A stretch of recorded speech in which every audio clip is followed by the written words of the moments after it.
Let's now talk about exclusive possession of a matrimonial home.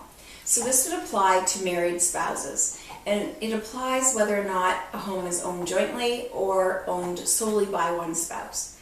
And actually, even in a prenup or marriage contract, one cannot contract out of what's called Part 2 of the Family Law Act, which is the equal right to possess a matrimonial home.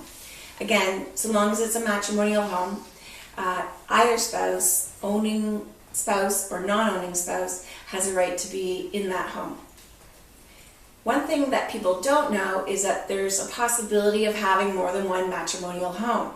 So if a family habitually uses a cottage every weekend throughout the year, it too can be treated as a matrimonial home. So the Family Law Act allows for one spouse to make a claim for exclusive possession of a matrimonial home.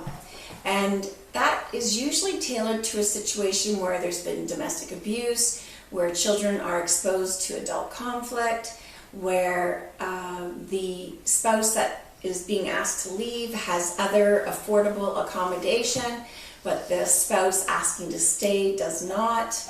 Also, it looks at the children's best interests. For instance, is the home close to a school for the children?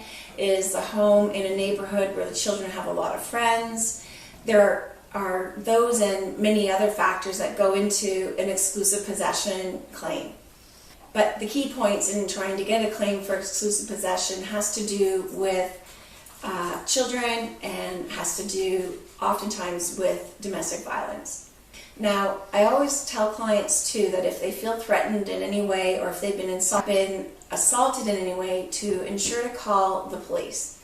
And so the reason for that is that if a charge is laid, basically they've got free exclusive possession. We didn't have to go into court and get an order removing the abusive spouse. So oftentimes when that spouse is charged with assault, there's a condition not to return to the matrimonial home.